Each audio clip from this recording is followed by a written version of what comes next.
በስመ አብ ወወልድ ወመንፈስ ቅዱስ አሐዱ አምላክ አሜን። ሰላም እግዚአብሔር ምስኩላትኩም ይኹን። ኣብዛ ሓለፈ እዛ ናይ መምህር ግርማ ቪድዮ ኣብ ቲክቶክ እያ ነይራ። ሓንቲ ስድራ ንወዶም ናይ ኦቲዝም ዲስኦርደር ስለ ዝነበሮ ኣብ ናይ መምህር ግርማ ፕሮግራም ወይ ካብቲ ጉባኤ ብምምፃእ ተቆልዓ ከንዝተፈወሰ ሪና ነርና።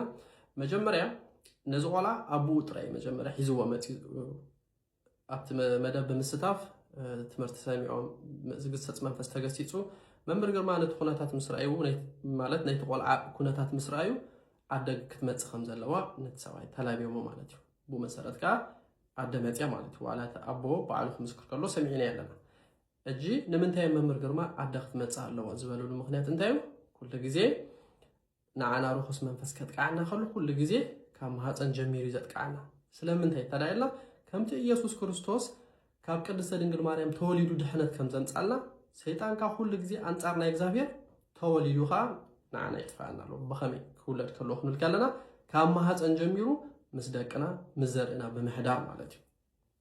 በዚ መሰረት ኣቦና መምህር ግርማ ነታደ ስለ ከም ትመጽእ ስለ ዝገበሩ ኣብታደ ዘሎ ርኩስ መንፈስ ተገሲጹ ካበደ ወይ ከዓ ካበቦ ሓሊፉ ነቶም ንደቅና ዘጥቃዕ ዘሎ ማለት እዩ። እቶም መናፍስቲ ስለ ዝተገሰጹ እቲ ቆልዓ ንሓሙሽተ ዓመትን ንሓሙሽተ ወርሕን ዘይዛረብ ዝነበረ ዘይስተብል ዝነበረ ድሌታቱ ዘይሓትት ዝነበረ ምግቡን ከም ድሌት ዘይበልዕ ዝነበረ ካብታ መናፍስቲ ምስ ተገሰጹ ካብቲ ሰዓት እንዳሓታ ኮይኑ ክዛረብ ጀሚሩ ካስተብል ጀሚሩ ዝደልዮ ምግቢ ክበልዕ ጀሚሩ እዚ ከዓ ታደ በዓላ ብልብን እግዚአብሔር ኣምላኽ እንዳመስገነ ትምስክር ነይራ ማለት እዩ። ኣብዚ ሕጂ ክንርድኦ ዝግባና ስለምንታዮም ኣቦና መምህር ግርማ ከምዚ ዓይነት ሽግር ከጋጥም ከሎ ኣዴታት ክመጽእ ከም ዘለዎን ኣቦታት ክመጽኡ ከም ዘለዎም ዝዛረብሉ ምክንያት ንምንታይ ኩሉ ግዜ ካብ ማህፀን ጀሚሩ ርኩስ መንፈስ ስለ ዘጥቃዕና እዩ። ሕጂ ኣብ ናይ ዝሓለፈ በዚ ኣጋጣሚ ክትርድኡን ዝደሊ ብዛዕባ 5 factors about autism ኢለ ኣብ ዝሓለፈ ተዛሪበ ብዙሓት ሰባት ዘይተረዳእኹምዎ ሰባት ነርኩም።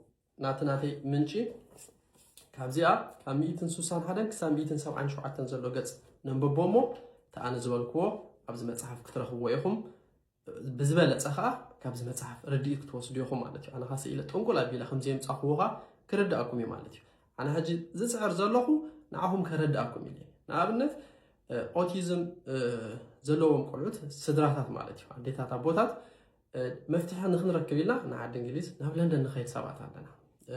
ሓደ ሶማል ኣሎ ኣብ ለንደን ከመይ ጌርካ እቲ ቆልዓ ዝሰማምዕ ምግቢ ክትቦ ከም ዘለካ እንታይ ዓይነት ቪታሚንስ ወይ ከዓ ፉድ ሳፕሊመንት ክንጥቀም ከም ዘለካ ይሕብር እዩ። ኦኬ ጽቡቕ ግን ንሕና ግን ከም መንፈሳውያን ከም ኣመንቲ መጠን ኣብ ከምዚ ዓይነት ነገር ግዜና ኢና ክነቃፅል ብከምዚ ዓይነት መንገዲ ካ ርኩስ መንፈስ ግዜ ክሰርቀና እዩ። ንሓውየሉ መንገዲ ኩሉ ግዜ ንርኩስ መንፈስ ትዋጋእሉ መንገዲ ሓደን ጥራይ እዩ። እሱ ኻ ናብ እግዚአብሔር ኣምላኽ ብምቕራብ ጥራይ ናብ እግዚአብሔር ኣምላኽ እንተቐሪብካ እስኻ ክትገብሮ ዝግባእካ እንተ ጸሊኻ እንተ ዘኪርካ ንስሓ እንተ ኣቲኻ ናብ ቅዱስ ቁርባን እንተ መፂኻ ነቲ ካባኻ ኸይዱ ንደቅኻ ዘጥቃዕ ዘሎ ርኩስ መንፈስ ክተጥቃዕ ትኽእል ኢኻ ማለት እዩ። ሕጂ ዋላ መምህር ግርማ እኮ ተዛሪቦም ኣብዚ ኣብቲ ወረቐት ናይ ሕክምና እቲ ቆልዓ ኦቲዝም ከም ዘለዎ ገለ ብዙሕ ዘረባታት ነይሩ። መምህር ግርማ ግን እንታይ ኢሎም እዚ ሳይንሳዊ ነገር ስለዝኾነ ሳይንስኻ ኣብ መንፈሳዊ ነገር ስለዚኣምን በቲ ናቱ ረዲእቱ ዝኸይድ እዚ ከዓ ብዛዕባ መናፍስቲ ዝፍለጥ ነገር ስለዘየለ ማለት እዩ። ንሕና ከም ወለዲ ዋላ መምህር ግርማ ዋላቶም ወለዱን ባዕሎም መስኪሮም እዮም። ኣነ ከዓ ኣብዚ ወፂእ ንዓኹም ከረዳእኩም ዝፅዕር ዘለኹ ብናይ ሰብ ሽግር ክላገፅ ኢለ ይኾንኩን ናይ ሰብ ሽግር ብጣዕሚ ስለ ዝተረዳእኒ ንዓይ ስለዘይትፈልጡምኒ ኢኹም እምበር እቲ ናይ ሰብ ሽግር ከመይ ከም ዝኾነ ፕራይቬትሊ ብዝተፈላለየ ሰባት እፈልጡ እየ። ነቲ ማዕረኽ እንደይ ኣዴታት ከም ዝነብዓ ማዕረኽ እንደይ ኣዴታት ሙሉእ ለይቲ ድቃስ ኢነን ከም ዝሓድራ ስለ ዝፈልጥ እየ። እቲ መፍትሒ ከምዚ ዓይነት ቪድዮታት ዘምፃልኩም ዘለኹ ንምንታይ ግዜና ንክስረቕ ኣብ በዓል ለንደን ኣብ ዘይድሊ ሕክምናታት ዘይኮና ክንዋፈር ዘለና ኣብ ፀበል እንተኺና ኣብ ስውራ ማርያም መዓት ኣሎ ፀበል። በዚ መሰረት ንደቅና መፍትሒ ክነምፃሎም ንኽእል ኢና። ኣነ እዚ ኩሉ ግዜ ንዓኹም ንኸረዲ ኢላ ኣብ ዘምፅኦ ቪድዮታት ካብ ናተይ ጥንቁል ኣቢለ ዘምፅኹምኩም ካብ ዝተምሃርክዎ ካብ ዝሰምዓኽዎ ካብ ናይ መምህር ግርማ ካብ ከምዚ መፅሓፍ ዘንበብክዎ ዝጠቅም ዝበልኮ ኢና ባኹም ዘምፅሞ እቲ ኣብ ዝሓለፈ ዝተዛረብኮ ንዓኹም ንኸረዲ ኢለ ገለገሌና ሰብኡት ማለት እዩ በቲ ኣነ ዝተዛረብክዎ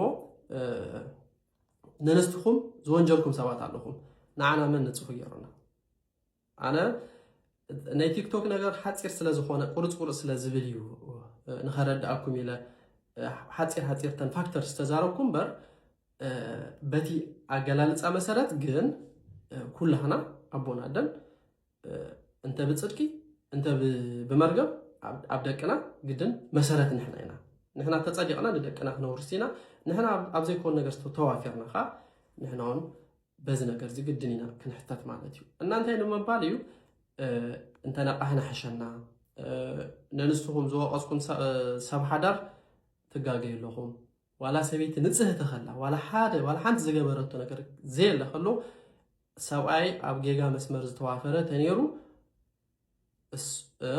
ኣብ ማህፀን ምክንያቱም ቆልዓ ክትወልድ ከለኻ ብሩካቤ ኢኻ ትወልድ ስኢልካ ዝውለድ ቆልዓ የለን በዚ መሰረት ቆልዓ እንታይ ይኾን ማለት እዩ ብርኩስ መንፈስ ክተሓዝ ይኽእል እዩ በትናትና ርድኢት እንተዳ ተተረዲእና ኣብ ዘይኮን ርድኢት መታ ንኸይከይድ ኩሉ ግዜ እቲ ርድኢት ብትኽክል መንገዲ ንኽንርድኦ ንዓይ ሕተቱን እዩ ወይ ከዓ ናብ ቦታት ንሕተት ወይ ከዓ ነዚ መፅሓፍ ነንብቦሞ ብትኽክል መታ ንኽርዳእና እግዚኣብሔር ኣምላኽ ምስ ኩላትኩም ይኹን ዘይተረዳእኩም ነገር እንተሎ ንቐፌታ ዝኾነ እንተሎ ኣብዚ ክትፅሕፍለይ ትኽእሉ ኢኹም እግዚኣብሔር ኣምላኽ ምስ ኩላትና ይኹን ሰላም ቅነ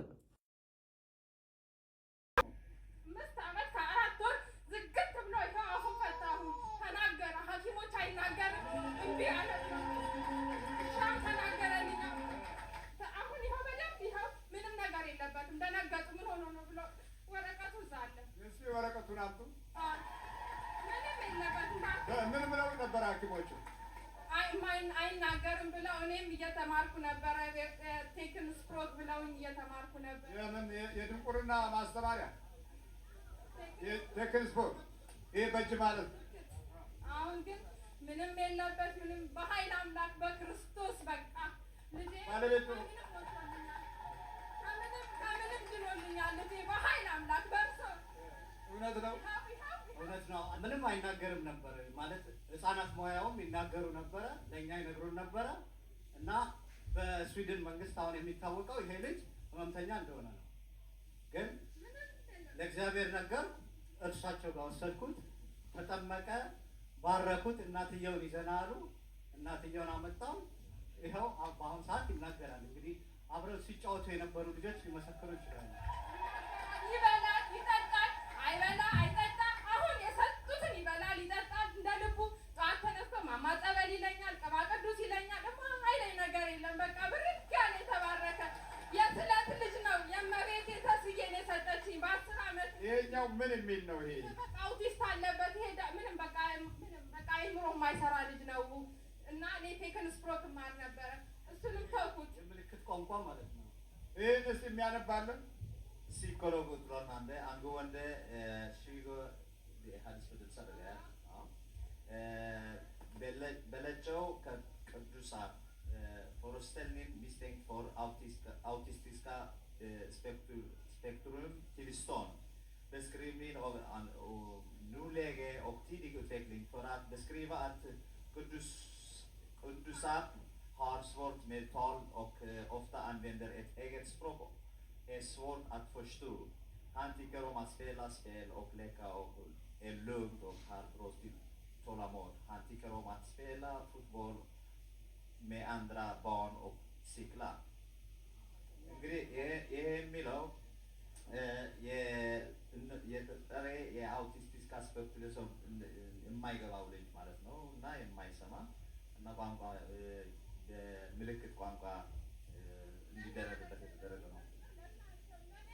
በምልክት ቋንቋ እንግዲህ ያው ምልክት ቤተሰቦች ተምረው በዛ ምልክት መሰረት ብቻ ይናገራል ብለው ነው በእነሱ ሎጂክ እና በእነሱ አስተሳሰብ ማለት ነው። ግን ያው በቀላሉ የመናፍስት አዚም ነው ልጁን በቁጥጥር ስር ያዋለው። እናቱ ስትመጣ እናቱ መጸለይ መንበርከክ ስትጀምር በጋራ መጸለይ ሲጀምሩ ውጤቱ እንደዚህ ሆነ ማለት ነው።